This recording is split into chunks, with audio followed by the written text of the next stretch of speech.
కున్నాను sir. ఫస్టే కోరుకున్నా తర్వాత కుదరలా. అవునా? ఓకే. సో, శివాజీ గారు క్షమించాలి ప్లీజ్. నాకు నా ఫ్రెండ్ కూతురిది పెళ్ళుంది. సో, వెళ్ళాలని యాక్చువల్‌గా వెళ్ళిపోయాడిని. నిన్న బెన్నీ గారు ఫోన్ చేసి నాకు అంటే మరి నా అవార్డు వచ్చినప్పుడు ఖచ్చితంగా ఉండాలి కదా! అందుకే కొంచెం తొందరగా వెళ్ళిపోదాం అనుకుంటున్నాను. ఏమనుకోవద్దు.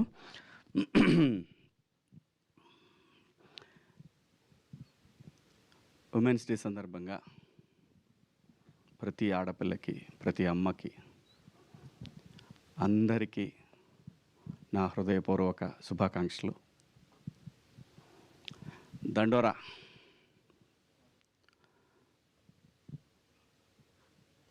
నేను ఒకటి నమ్ముతాను. మనకి ఇది పని అవ్వలేదంటే ఇంకా ఏదో పెద్దది పని అవుద్ది అనేది నేను ఎప్పుడు బలంగా నమ్మి ముందుకు పోయేటటువంటి విషయం అనమాట.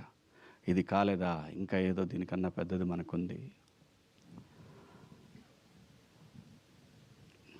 ముఖ్యంగా ఈ గద్దర్ అవార్డ్స్ సందర్భంగా మా ఈ సినిమాకి గుర్తించి జ్యూరీ మెంబర్స్ ఇచ్చినటువంటి అవార్డ్స్కి కృతజ్ఞతలు. నేనైతే బలంగా కోరుకుంటాను, అవకాశం ఉంటే నాకు ఇన్స్టెడ్ ఆఫ్ శివాజీ డైరెక్టర్కి ఇవ్వాలని నేనైతే బలంగా కోరుకుంటా. అవకాశం లేదు. సో అందరి అభిప్రాయాలను గౌరవిస్తూ తెలంగాణ ప్రభుత్వానికి, జ్యూరీ సభ్యులకు అందరికీ పేరు పేరున ధన్యవాదాలు. మరీ ముఖ్యంగా ఈ సినిమాకి ఏదైనా అండి ఒక శంకులో పోస్తేనే తీర్థం. అలాంటిది ఒక గొప్ప నటుడు ఎన్టీఆర్ గారి సినిమాకి ఒక ట్వీట్ అనేది ఒక ప్రభంజనంలాగా యావత్ తెలుగు జాతికి ఈ సినిమా దగ్గరైంది. దానికి ఎన్టీఆర్ గారికి హృదయపూర్వక ధన్యవాదాలండి. అలాగే ఈ సినిమాకి మంచి మ్యూజిక్ని అందించిన మార్క్ రాబిన్ గారికి, అలాగే ఈ సినిమా నా పాత్రకి ఈ పాత్రని డైరెక్టర్ గారు అడిగినప్పుడు నన్ను అంగీకరించిన బెన్నీ గారికి, అలాగే ఈ సినిమాకి ఇంత మంచి అప్లాజ్ రావడానికి కారణమైన ఈ విజువల్స్ ఇవన్నీ తీసిన కెమెరామెన్ వెంకట్ గారికి, అలాగే ఎడిటరు ఒక మహిళ సృజన, తనకి పనిచేసిన ప్రతి టెక్నీషియన్కి ఈ అవార్డు వెళ్తుందండి. అందులో ఎటువంటి సందేహం లేదు. ఎవ్రీబడి డిజర్వ్ ఫర్ దిస్, అనుమానం ఏం లేదు. అందరూ ఎంత గొప్పగా యాక్ట్ చేశారంటే ప్రతి ఒక్క ఆర్టిస్టు ఈ ఒక్క సినిమా తెలుగు టాలెంట్ ఎంత ఉందనే దానికి ఒక చిన్న మీటర్ అండి, ఒక చిన్న మీటరు. ఏ ఒక్కరు కూడా ఇంత కూడా నటన అనేది కనపడకుండా జీవించినటువంటి ఓ మంచి లైబ్రరీ లాంటి సినిమా ఈ సినిమా మాత్రం. అందులో చేసిన ప్రతి ఒక్క ఆర్టిస్టు అద్భుతం, అద్భుతం, అద్భుతం. అంత బ్రహ్మాండంగా చేశారు. అలాగే ఈ సినిమాకి సాహిత్యాన్ని అందించిన నేను కాసర్ల శ్యామ్ గారు, పూర్ణాచారి, ఇంకా శ్రీమణి అందరూ కూడా అండి ఎంత బ్రహ్మాండంగా ఇన్వాల్వ్ అయి రాశారు. అందరికీ కూడా పేరు పేరున ధన్యవాదాలు. అలాగే ఈ సినిమాకి పనిచేసిన ప్రొడక్షన్ టీము అందరికీ కూడా, ప్రొడక్షన్ డిపార్ట్మెంట్కి, ఎడ్వర్డ్కి అందరికీ పేరు పేరున ధన్యవాదాలు, శుభాకాంక్షలు. దండోరా సినిమాకి అసలు ఈ కథ రాయాలని తనకు అనిపించడం అనేది మా కోసమే రాసినట్టున్నాడు మురళీ గారు.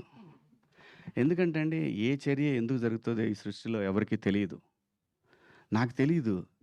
ఇతనికి నానంటే సచ్చిన చేసేవాడిని కాదు. నాకు చెప్పలా ముదురులన్నీ. ఆ అమ్మాయి నా కూతురంటే క్వశ్చనే లేదు. నవదీపు ఏందేందో చేశారు, మొత్తానికి నన్ను మాయ చేశారు. నాకు తెలీదు. ఓన్లీ నేను ఈ సినిమా కథ చెప్తున్నప్పుడు వీళ్ళందరూ ఉన్నారనే విషయం, వీళ్ళందరితో షూటింగ్ అయిపోయిందనే విషయం, నేను లొకేషన్ పోయిందా తెలియదు నాకు. అమ్మ తోడు ఎవడు చేస్తాడు, నందు కొడుకండి ఎట్టున్నాడు. సరే నవదీప్ అంటే మా సర్పంచ్ ఓకే చేయొచ్చు. నందు కొడుకేండండి ఘోరంగా, మరి అన్యాయం, అరాచకం అది. కానీ దానికోసం నేనే ఏదో నా తిప్పలు నింబడి అంటే అనుకుంటారు యాక్టర్లు వాళ్ళకి టైంకి వస్తారు, డబ్బులు ఇస్తే చేసేసి వెళ్ళిపోతారు అంటారు. కాదండి. ఈ సినిమాకి నేను చేసిన పని తనకు కూడా తెలీదు. నేను నిద్రపోలా చాలా రోజులు. ఎందుకు నిద్రపోలేదంటే పూర్తి టైం 8 అవర్స్ నేను ఎప్పుడు నిద్రపోలా. ఓ 3 అవర్స్ నిద్రపోయాను. మొహం నిద్ర లేకపోతే ఉబ్బిద్ది. కొంచెం జీవం చచ్చిపోద్ది ఫేస్‌లో. లేతే వీళ్ళకి ఫాదర్ అంటే ఎవడు నమ్ముతాడు? ఫ్రెష్‌గా తయారొస్తే ఇతను ఫాదర్ ఏంటి, ఫ్రెండ్ అన్నా కూడా నమ్మరు. నేను. Trust me. నాకు ఆ గిఫ్ట్ ఇచ్చాడు భగవంతుడు. గడ్డం తీస్తే ఓ రకంగా ఉంటాను. గడ్డం పెంచితే ఓ రకంగా ఉంటాను. రంగయిపోతే ఇంకో రకంగా ఉంటాను. ఇది నిజం. అది గాడ్ గిఫ్ట్. దాన్ని అబ్యూజ్ చేయకూడదు మనం. ఆర్టిస్టులుగా అబ్యూజ్ చేయకుండా ఉంటే చాలా దూరం వెళ్ళొచ్చనమాట. అది నేను బలంగా నమ్ముతాను. ఎందుకంటే దీని మీద బతకడానికి, ఈ సినిమా మీద బతకడానికి, దీని ద్వారా ఫ్యామిలీని, నెక్స్ట్ జనరేషన్స్‌ని ఇంకా ముందుకు తీసుకెళ్ళటానికి ఒక అద్భుతమైనటువంటి అవకాశం. దీన్ని నేను ఏ రోజు అబ్యూజ్ చేయలా. అది రెమ్యునరేషన్స్ విషయం కానివ్వండి, పని చేసే విషయంలో కానివ్వండి, టైమింగ్స్ కానివ్వండి, టైంకి వణుకొచ్చేస్తాయి. ఖచ్చితంగా యూనిట్ సహా ఉండేవాడిని. మొదటి రోజు నుంచి, ఇప్పుడు కాదు. ఎందుకంటే ఆకలి విలువ తెలిసినోళ్ళం. సో, కాబట్టి ఇది దైవంతో సమానం ఈ పని అనేది.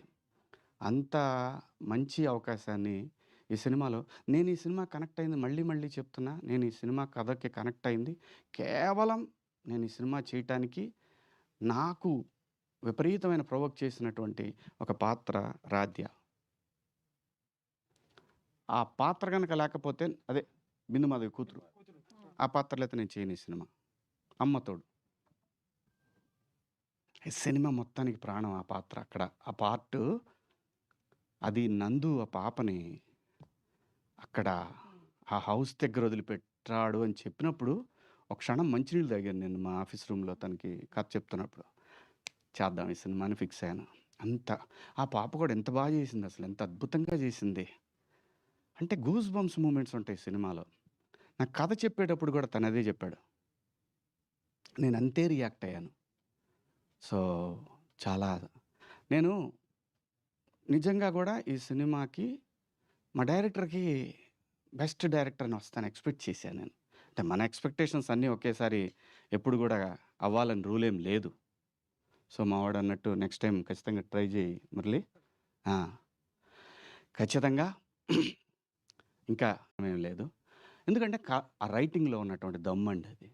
ఆ రైటింగ్‌లో ఉన్నటువంటి దమ్మది. ఆ దమ్ముని ఆహ్, నేచర్ ఊరికే వదిలిపెట్టదు. చాలా దూరం తీసుకెళ్తది. చాలా అవార్డ్స్ వస్తాయి ఈ సినిమాకి. ఖచ్చితంగా ముఖ్యంగా నేను కాసార్ల శ్యామ్ గారికి కూడా గట్టిగా ఎక్స్‌పెక్ట్ చేస్తున్నాను. ఆహ్, సాంగ్ రాసింది ఆయన 'దండోరా' అనే సాంగు. పాడిన ఆయన తమిళాయన కదండీ! యాంథోనీ దాస్. అబ్బా! ఏముంటదండి ఆ గొంతు. ఏం గొంతండి అది. భగవంతుడు ఒక మనిషికి ఇక్కడ కొన్ని కొన్ని కళలు ఎందుకిస్తాడంటే దాన్ని ఎంజాయ్ చేయాలి. సమాజం ఎంజాయ్ చేయాలి. ఎంజాయ్ చేయటానికి ఒక్కో మనిషికి ఒక్కొక్క కళ ఇస్తాడు. ఆ కళ రూపంలోనే ఈ 'దండోరా'లో మీకు అవన్నీ కనపడతాయి. ఎందుకంటే సురేషు